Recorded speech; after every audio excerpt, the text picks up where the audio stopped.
Assalamualaikum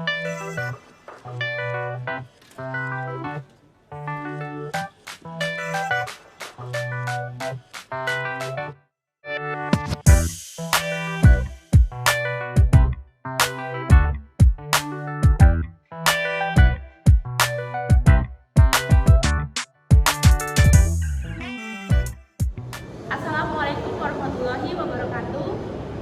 Selamat pagi, salam sejahtera bagi kita semua. Yang terhormat kepada Ibu Insinyur Haja Nini Siregar MSI selaku dosen pengampu mata kuliah pengantar ekonomika kami dan yang kami sayangi teman-teman kami seperjuangan. Berdirinya kami di sini adalah untuk memaparkan dan menjelaskan hasil diskusi kami tentang materi teori produksi dan kegiatan perusahaan yang sudah kami rangkum sesingkat-singkat dan sejelas mungkin. Sebelum kami memaparkan hasil dari diskusi kami, izinkan kami memperkenalkan diri terlebih dahulu, dimulai dengan saya, Ferinda Clarence Jabat, dengan NPM 218150070, dilanjutkan dengan teman saya. Nama saya Yohanes Kisaragi, NPM 218150052. Nama saya Daniel Pengapea, 218150030. Nama saya Amir Lubis, 218150050. Perkenalkan, nama saya Andika Silalahi, 218150020. Saya Martin Daniel Tantarang dengan NPM 218150088. Saya Anissa Putra, NPM 218150016. Baiklah, sebelum mengetahui lebih lanjut apa itu teori produksi dan kegiatan perusahaan, kita harus mengetahui terlebih dahulu apa itu produksi. Jadi, definisi produksi adalah kegiatan memproses input menjadi output. Produsen atau pihak yang melakukan produksi dalam melakukan kegiatan produksi mempunyai landasan teknis yang di dalam teori ekonomi disebut dengan fungsi produksi, atau hubungan di antara faktor-faktor produksi dan tingkat produksi yang diciptakannya. Sebelum masuk ke pembahasan fungsi produksi dan teori perusahaan, ada beberapa bentuk-bentuk organisasi perusahaan yang juga harus kita ketahui.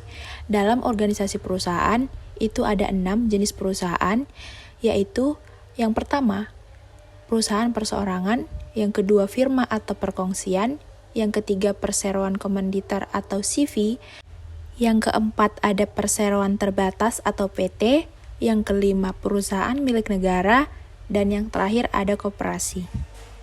Yang pertama yang akan kita bahas adalah bentuk perusahaan perseorangan.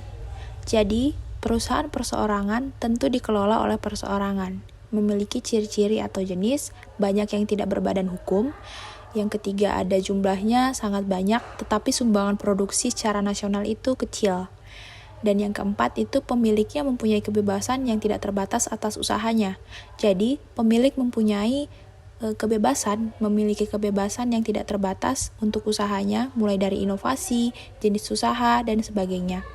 Yang kelima ada modal kecil dan sulit akses pinjaman.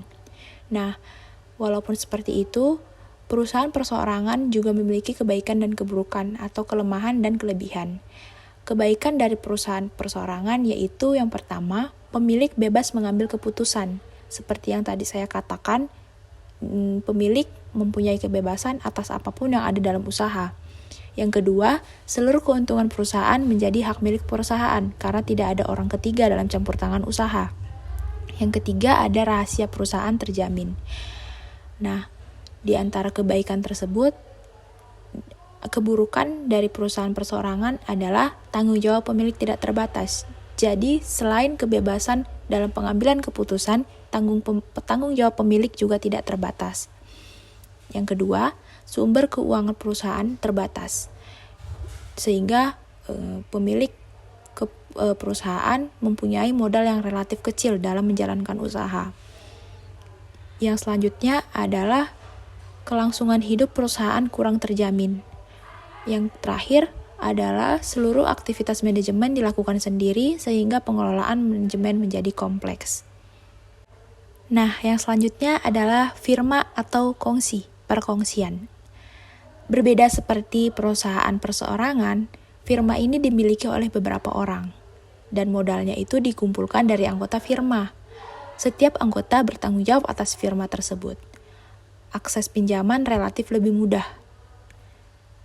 Pengambilan keputusan lebih lamban dibandingkan dengan perusahaan perseorangan karena firma dimiliki oleh beberapa orang, tidak seperti perusahaan perseorangan yang hanya dihandle dan diurus oleh satu orang. Nah, kebaikan dan keburukan dari firma itu diantara lain dimulai dari kebaikan, itu adalah kemampuan manajemen lebih besar karena adanya pembagian kerja di antara para anggota, tidak seperti perusahaan perseorangan yang hanya satu orang dalam mengurus perusahaan tersebut. Yang kedua, pendiriannya relatif mudah, baik dengan akta ataupun tidak memerlukan akta pendirian. Yang terakhir, kebutuhan modal lebih mudah terpenuhi. Nah, keburukan dari firma itu adalah tanggung jawab pemilik tidak terbatas. Kerugian yang disebabkan oleh seorang anggota harus ditanggung bersama oleh anggota lainnya.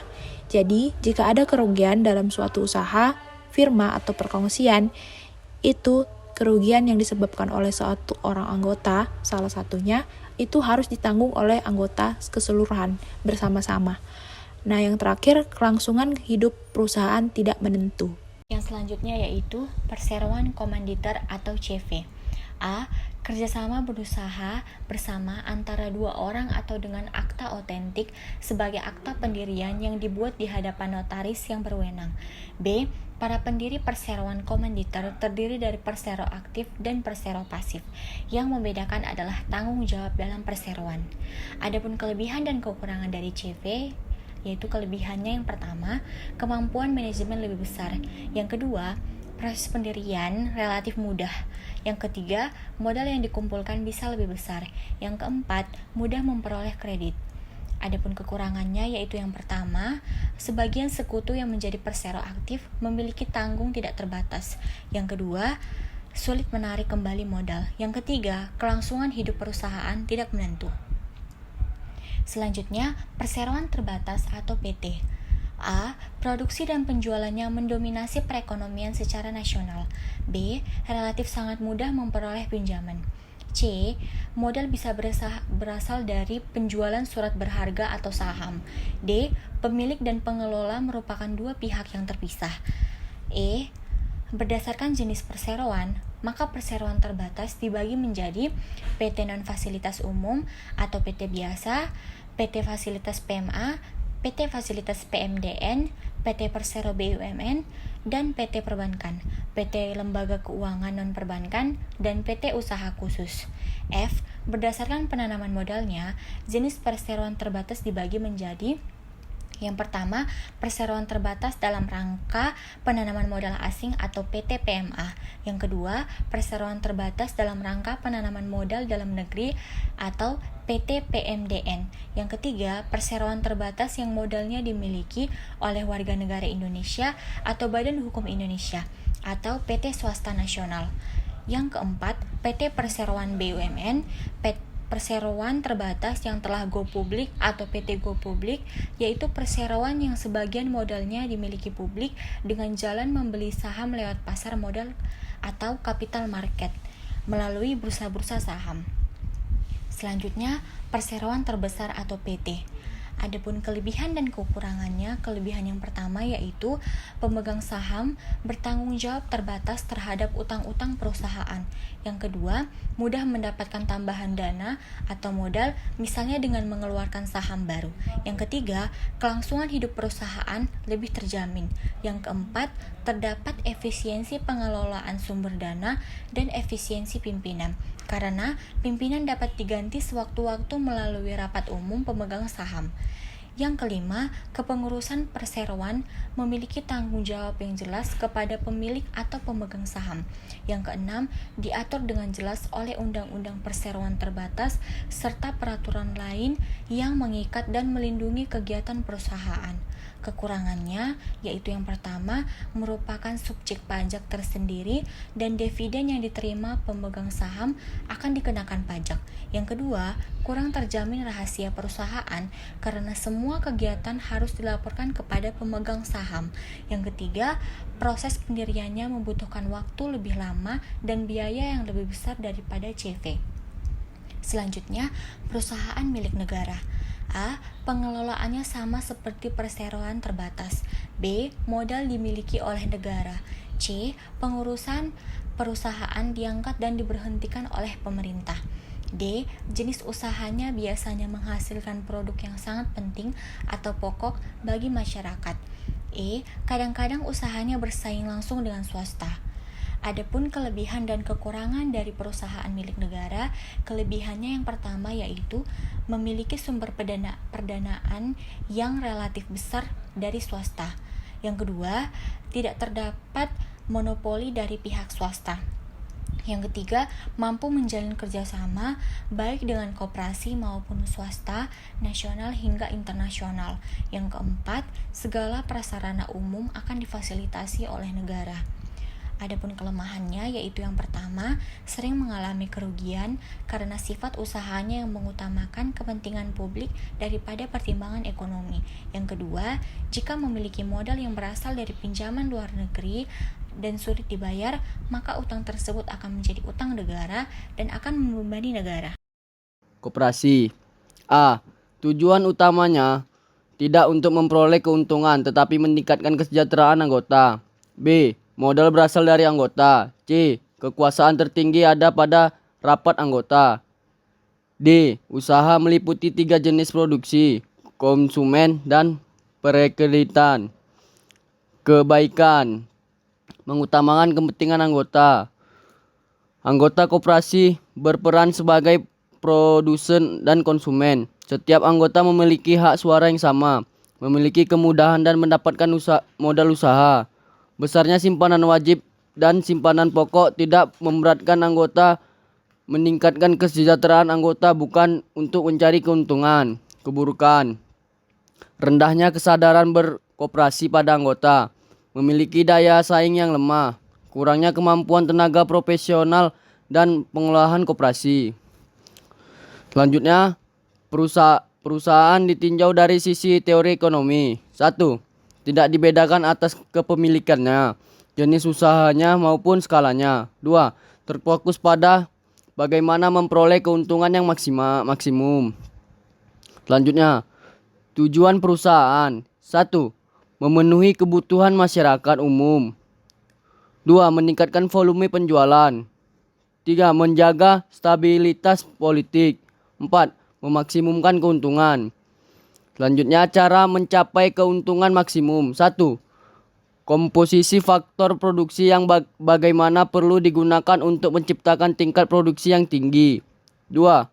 Komposisi faktor produksi yang bagaimana akan meminimumkan ongkos produksi yang dikeluarkan untuk mencapai satu tingkat produksi tertentu.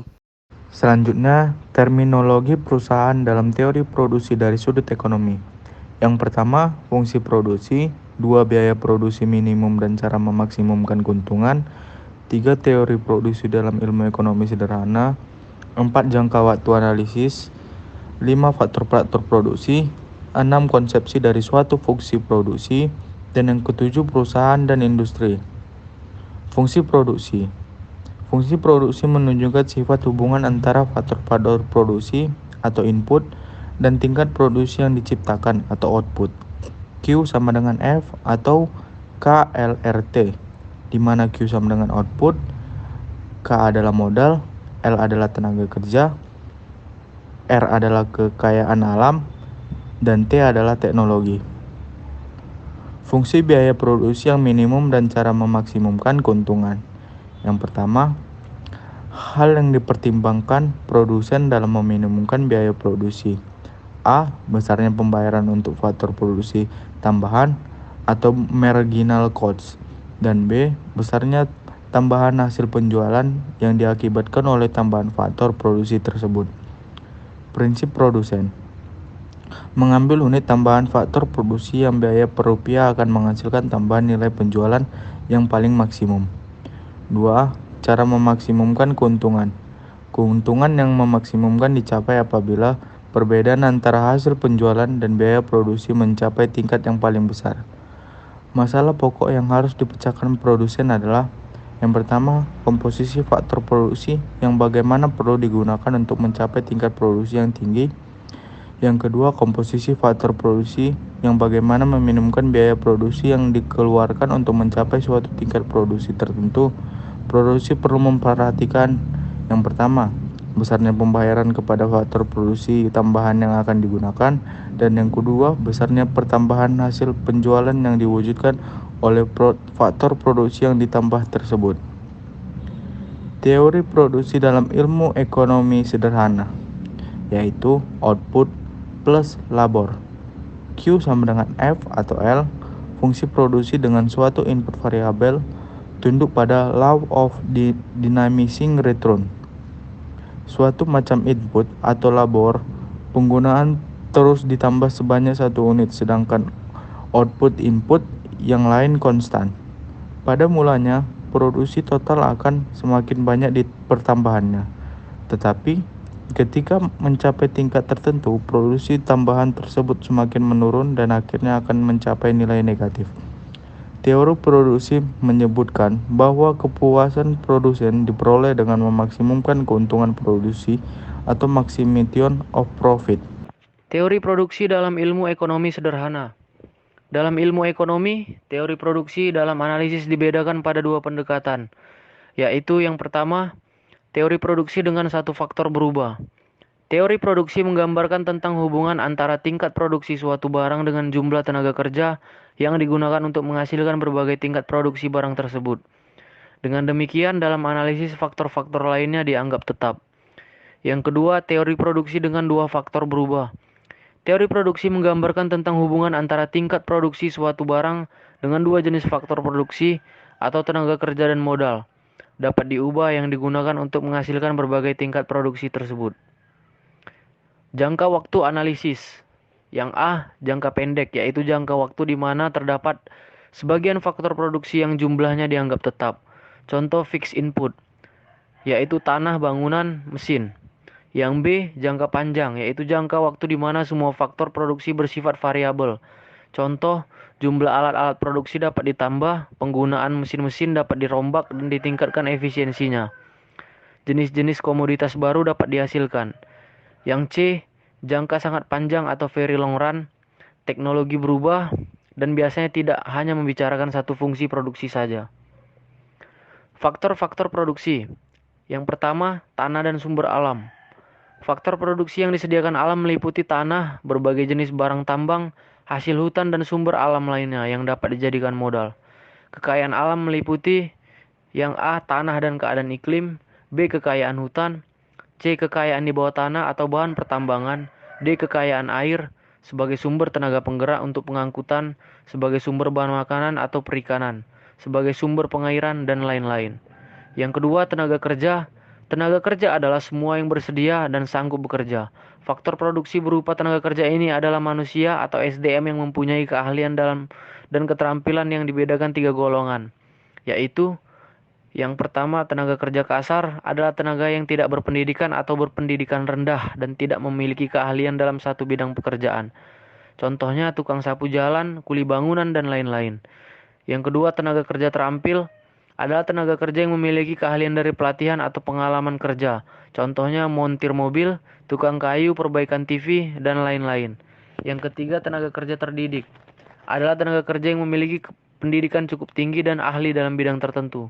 Contohnya dokter, akuntan, insinyur, dan lain-lain. Faktor-faktor produksi. 3. Modal. Faktor produksi berupa benda yang diciptakan manusia akan digunakan untuk memproduksi barang dan jasa-jasa yang mereka butuhkan. Contohnya bangunan pabrik, mesin-mesin dan peralatan pabrik, alat-alat angkutan, dan lain-lain. Setiap waktu ada persediaan barang-barang yang ditanam di gudang-gudang atau toko-toko dan sudah siap untuk dijual. Semua bahan-bahan mentah dan barang-barang selesai yang ada dalam persediaan tadi disebut stok atau inventory. 4. Keahlian keusahawanan atau pengelolaan. Faktor produksi ini berbentuk keahlian dan kemampuan usaha untuk mendirikan dan mengembangkan keterampilan berupa benda yang diciptakan manusia dan digunakan untuk memproduksi barang-barang dan jasa-jasa yang mereka butuhkan. Keahlian keusahawanan meliputi kemahirannya mengkoordinasi berbagai sumber atau produksi tersebut secara efektif dan efisien, sehingga usahanya berhasil dan berkembang serta dapat menyediakan barang dan jasa untuk masyarakat. Tugas pengelolaan adalah untuk mengatur ketiga faktor produksi di atas untuk kerjasama dalam proses produksi. Selanjutnya, konsepsi dari suatu fungsi produksi. 3 modal. Fungsi produksi umumnya ditulis sebagai Y sama dengan F atau X, di mana Y menunjukkan hasil produksi, F sebelum tanda kurung menyatakan tergantung, yaitu suatu fungsi dari, dan huruf X menunjukkan suatu input yang digunakan. Apabila jumlah input yang digunakan lebih dari satu, maka fungsi produksi tersebut dapat dituliskan Y sama dengan F X1, X2, Xn, di mana X1, X2, Xn merupakan jenis input yang digunakan. Asumsi-asumsi dari fungsi produksi tersebut adalah: fungsi produksi bersifat kontinu, fungsi produksi bernilai tunggal dari masing-masing variabel di dalamnya. Derivasi 1 dan 2 fungsi ini tetap kontinu. Fungsi produksi harus relevan atau bernilai positif, baik untuk input X maupun output Y. Penggunaan teknologi adalah maksimal pada tingkatnya. Jenis-jenis fungsi produksi. 1. Constant return, hubungan yang menunjukkan jumlah hasil produksi meningkat dengan jumlah yang sama untuk setiap kesatuan tambahan input. Bisa dilihat seperti gambar 71, kurva constant return. Sumbu X dan Y membentuk garis lurus. Jenis-jenis fungsi produksi. Kedua, increasing return, hubungan di mana kesatuan tambahan input menghasilkan suatu tambahan hasil produksi yang lebih besar dari kesatuan-kesatuan sebelumnya. Bisa dilihat gambar 72, kurva increasing return. Sumbu X dan Y membentuk garis lebih condong ke bawah. Jenis-jenis fungsi produksi. Yang ketiga ada decreasing return, hubungan yang mana kesatuan-kesatuan tambahan input menghasilkan suatu kenaikan hasil kesatuan sebelumnya. Bisa dilihat gambar 73, kurva decreasing return. Sumbu X dan Y membentuk garis lebih condong ke atas. The law of diminishing return, hukum yang menyatakan berkurangnya tambahan output dari penambahan satu unit input variabel pada saat output telah mencapai maksimum. Asumsi yang berlaku: hanya satu unit variabel input, yang lain tetap. Teknologi yang digunakan dalam proses produksi tidak berubah. Sifat koefisien produksi adalah berubah-ubah. Nah, di sini ada kurva the law of diminishing return atau hukum pengembalian yang semakin berkurang. Dapat kita lihat pada kurva yang tertera ada output atau hasil produksi pada sumbu Y atau vertikal, dan ada input atau jumlah karyawan pada sumbu X atau horizontal. Bisa kita lihat di sini ada titik tengah yaitu 0, dan hasil dari output atau hasil produksi itu semakin naik seiring dengan bertambahnya juga input atau jumlah karyawan. Nah, di sini mungkin ada teman-teman nih yang bertanya, haruskah kurva di atas berbentuk cembung? Jawabannya iya. Mengapa? Karena seperti yang disebutkan tadi, the law of diminishing return atau hukum hasil yang semakin berkurang, yang berbunyi apabila input dari suatu sumber tertentu ditambah dengan pertambahan yang sama pada setiap waktu tertentu, sedangkan input sumber-sumber lain tidak berubah jumlahnya, maka hasil totalnya pun akan senantiasa meningkat. Tetapi sesudah titik tertentu, kenaikan output tambahannya akan senantiasa kian berkurang. 5. Rumus. MV sama dengan tambahan total produk atau delta TV per tambahan jumlah pekerja delta L. AV sama dengan total produk per jumlah pekerja. Titik marginal produk mencapai maksimal disebut the law of diminishing productivity. Sejak menurunnya marginal produk, maka the law of diminishing return mulai merupakan kebenarannya. Titik atau di mana AV maksimum disebut point of diminishing average productivity. Selanjutnya ada contoh studi kasus. Tabel di bawah ini menunjukkan berbagai kombinasi input yang digunakan dalam perusahaan untuk menghasilkan output sebagai berikut. Bisa dilihat tabel data di bawah ini.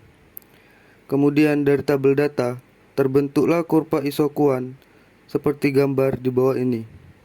Sekian pemaparan materi dari kami tentang teori produksi dan kegiatan perusahaan. Jika ada kesalahan dan kekurangan pada saat pemaparan materi, kami mohon maaf. Semoga apa yang kami jelaskan dapat menambah wacana keilmuan dan dapat bermanfaat bagi kita semua. Terima kasih.